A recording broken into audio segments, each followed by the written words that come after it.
Hey all, welcome back to my channel. எல்லோருக்கும் வணக்கம்.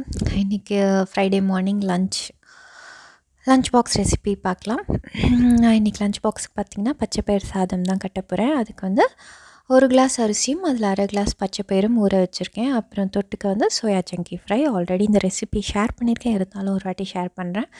அப்புறம் ஒரு மீடியம் சைஸ் ஆனியன் பொடியாக நறுக்குனது, பச்சை மிளகா, அப்புறம் ஒரு மீடியம் சைஸ் தக்காளி பொடியாக நறுக்குனது. இது கூட இஞ்சி பூண்டு பேஸ்ட்டு, அதுக்கப்புறம் கருவேப்பிலை. இப்போது நான் குக்கர்லேயே தான் தாளித்து விட போகிறேன். 1 பாட் மீல். இது ரொம்ப நல்லாயிருக்கும். டிஃபன் பாக்ஸுக்குன்னு மட்டும் இல்லை, நம்ம குயிக்காக வீட்டில் என்றைக்காவது லஞ்ச் பண்ணணும் அப்படின்னா கூட இது பண்ணலாம்.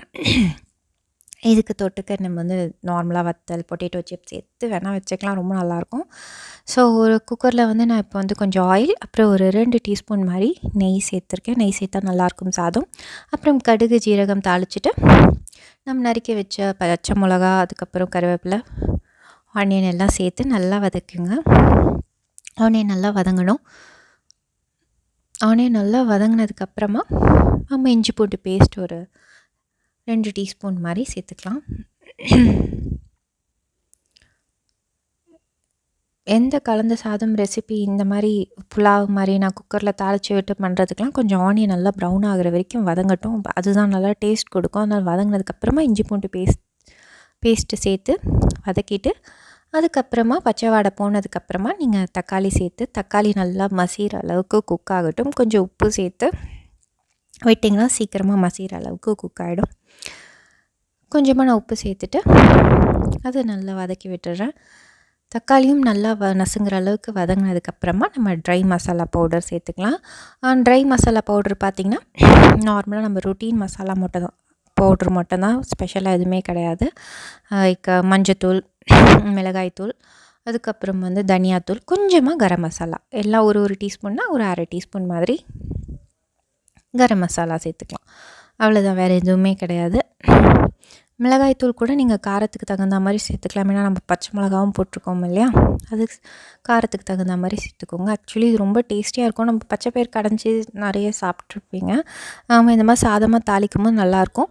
அதே மாதிரி பச்சைப்பயிரை வந்து அரிசியோடையே போட்டு ஊற வைங்க, சாப்பாடு அரிசியோட. இல்லை நீங்கள் பச்சரிசியில் செய்கிறவங்க ஊற வைக்க மாட்டோம் அப்படின்னா நீங்கள் வந்து ஒரு அரை மணி நேரமாவது பச்சைப்பயிரை ஊற வச்சுட்டு சேர்த்து குக்கரில் அரிசியோடு சேர்த்து வேக வைங்க. அப்போ தான் கரெக்டாக வேகும். ஒரு சுண்டல் பதத்துக்கு தான் பர்ஃபெக்டாக வேகணும். இப்போ நம்ம தனியாக பச்சைப்பயிரை கடையலுக்கு நம்ம சேர்க்கும் போது கவலை இல்லாமல் விசில் விடலாம். 7-8 விசில் கூட விட்டு நல்லா மசிகிற அளவுக்கு வேகும், மசித்து விட்டுக்கலாம். இதுக்கு வந்து கரெக்டாக சுண்டல் பதத்தில் வெந்திருக்கணும், பட் குழஞ்சிருக்கக்கூடாது. அந்த மாதிரி வேகணும். சாதத்தோடையே சேர்ந்து கரெக்டாக வேகணும்னா நம்ம அரிசி ஊற வைக்கிறோம், புழுங்கல் அரிசி அப்படின்னா ஊற வைக்கும் போதே பச்சைப்பயிரையும் சேர்த்து வைங்க. இல்லை பச்சரிசியில் செய்கிறவங்களா இருந்தால் ஊற வைக்க மாட்டீங்க அப்படின்னா பச்சைப்பயிரை கண்டிப்பாக ஒரு 1/2 hour முன்னாடி ஊற வச்சுட்டு அதுக்கப்புறம் சேர்த்துக்கோங்க குக்கரில் தாளித்து. ஸோ மசாலாலாம் நல்லா பிரட்டினதுக்கப்புறமா நம்ம நார்மலாக குக்கரில் சேர்த்து, நீங்கள் நார்மல் எத்தனை விசில் உங்கள் ரைஸுக்கு விடுவீங்களோ அதே மாதிரி விடலாம். ஒரு 1/4 கிளாஸ் தண்ணி எக்ஸ்ட்ரா வச்சா போதும். மற்றபடி அரை கிளாஸோ அந்த மாதிரிலாம் பருப்புக்கு நிறைய தண்ணி வைக்கணும்னு நினச்சலாம் வச்சிடாதீங்க. கரெக்டாக உதிரியாக தான் வரணும். பருப்பு சாதன்றதுக்கு குழையெல்லாம் வர மாதிரியான சாதம் கிடையாது, உதிரியாக தான் வரணும். ரொம்ப நல்லாயிருக்கும் இந்த ரைஸு, ட்ரை பண்ணி பாருங்கள். அண்டு இப்போ வந்து நான் சோயா சங்கி ஃப்ரை தான் ரெடி பண்ணிகிட்ருக்கேன். இது முன்னாடியே நான் ஷேர் பண்ணியிருக்கேன், திருப்பி நான் கொஞ்சம் கிளியர் கட்டாக ஷேர் பண்ணுறேன். இது சோயா சங்கி பார்த்திங்கன்னா வந்து மீல் மேக்கர் இல்லையா, மீல் மேக்கர் வந்து கிட்டத்தட்ட ஒரு அரை மணி நேரம். நீங்கள் பார்த்திங்கன்னா நான் ஃபஸ்ட்டே வந்து சுடு தண்ணியில், நல்லா கொதிக்கிற சுடு தண்ணியில் போட்டு ஊற வச்சுருந்தேன். அது ஒரு அரை மணி நேரமோ 1 மணி நேரமோ நம்ம கடைசியாக அதை ஃப்ரை பண்ணுற வரைக்கும் அந்த தண்ணியில் ஊறட்டும். நல்லா ஊறி ஸ்பாஞ்சியாக இருக்கணும். நல்லா புழிஞ்சால் ஃபுல்லாகவே சாஃப்டாக இருக்கிற அளவுக்கு ஊறி இருக்கணும். அது அரைகுறையாக ஊறினீங்கன்னா அதோட குக்கிங் டைம் இதுதான். சுடு தண்ணியில் அது இருக்கும் டைம் தான் அதோட குக்கிங் டைம். ஏன்னா நம்ம வந்து இப்போ ரைஸ்லலாம் போட்டு திருப்பி பிரியாணி பண்ண போகிறோன்னா திருப்பியும் அது வேகும்னு நம்ம நினைக்கலாம். பட் இப்போ நம்ம ஃப்ரை பண்ணுற போகிறதால அது நல்லா பர்ஃபெக்டாக ஊறி இருக்கா, அதோட ப்ராசஸ் பீரியட் தான் அதோட குக்கிங் பீரியடு. ஸோ அது நல்லா ஆனதுக்கப்புறமா நீங்கள் இந்த மாதிரி மசாலா, நம்ம நார்மல் ரொட்டீன் மசாலா தான் நான் முன்னாடியே போட்டிருப்பேன், இருந்தாலும் சொல்கிறேன். ஜிஞ்சர் கார்லிக் பேஸ்ட்டு, மிளகாத்தூள், தனியாத்தூள், மஞ்சத்தூள், அதுக்கப்புறமா கொஞ்சோண்டு ரோஸ்டட் ஜீரா பவுடர், கொஞ்சோண்டு கரம் மசாலா, இது கூட சும்மா ஒரு டீஸ்பூன் மாதிரி, ஒரு அரை டீஸ்பூன் மாதிரி கார்ன்ஃப்ளவர். வேறு எதுவுமே பைண்டிங்க்கு இது மைதா மாவோ கடலை மாவோ தேவையில்லை இதுக்கு. ஏன்னா இது வந்து நார்மலாக மசாலாவை நல்லா பைண்ட் பண்ணிக்கும். பன்னீர் மாதிரியோ இல்லை நம்ம மஷ்ரூம் பேபிகார்ன் இதெல்லாம் பண்ணும்போது நமக்கு பைண்டிங்க்கு வேறு ஒரு இன்க்ரீடியன்ட் தேவை. லைக் மைதா அப்படி இல்லைன்னா கடலை மாவு இது எதாவது இருந்தால் தான் நம்ம 65 ஃப்ரையோ பண்ண முடியும். இதுக்கு அப்படி கிடையாது. இது நல்லாவே மசாலாவை கோட் பண்ணிக்கும். ஸோ இதுக்கு எந்த பைண்டிங்க்கு வேறு எந்த தூளும் தேவையில்லை. மைதாவோ கடலை மாவோ தேவையில்லை. ஸோ நம்ம டேரெக்டாக ஆயில் போட்டு பேனில் ஃப்ரை பண்ணி எடுத்துடலாம்.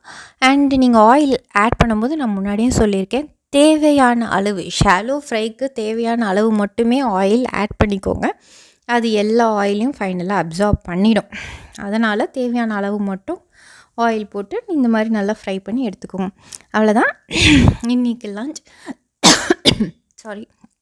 இன்றைக்கி லஞ்ச் ரொம்ப சிம்பிளாக குயிக்கான லஞ்ச் தான். பச்சைப்பயிர் சாதம், அதுக்கப்புறம் சோயா சங்கி ஃப்ரை. பெரிய பாப்பாவுக்கு மட்டும் கொஞ்சம் கூடவே வச்சேன். அவளுக்கு ஏன்னா நிறைய ஷேர் பண்ணுறதால எடுத்துடுறாங்க. சோயா சங்கி ஃப்ரையோ இல்லைனா மஷ்ரூம் 65, பேபிகார்ன் 65 இந்த மாதிரி விஷயங்கள் வைக்கும்போது பசங்க எடுத்துடுறாங்க அப்படின்னு சொல்கிறதால கொஞ்சம் எக்ஸ்ட்ராவாக வச்சுருக்கேன். அது தவிர ஸ்நாக்ஸுக்கும் ரொம்ப சிம்பிள் தான். இன்றைக்கி 2 பிஸ்கெட் தான் கொடுத்துருந்தேன். இது வந்து பார்த்திங்கன்னா வந்து நான் நேற்று போஸ்ட் பண்ணல என்னோடய லஞ்ச் பாக்ஸு. நேற்றுக்கு வந்து கேரட் சாதம், அதுக்கப்புறம் வந்து பேபிகார்ன் 65 போட்டிருந்தேன். பேபிகார்ன் 65 நான் உங்களோட ஷேர் பண்ணேன். நெக்ஸ்ட் டைம் கண்டிப்பாக ஷேர் பண்ணுறேன் ரெசிபி. அதுக்கப்புறம் அது வந்து சும்மா அந்த ஹெல்தி பார்ஸ் இருக்கும் இல்லையா, அதுதான். அவ்வளோதான். என்னோடய வீடியோஸ் அண்ட் ரெசிபிஸ் பிடிச்சிருந்தா கண்டிப்பாக சப்ஸ்கிரைப் பண்ணி சப்போர்ட் பண்ணுங்கள். அண்ட் தேங்க்யூ ஃபார் வாட்சிங்.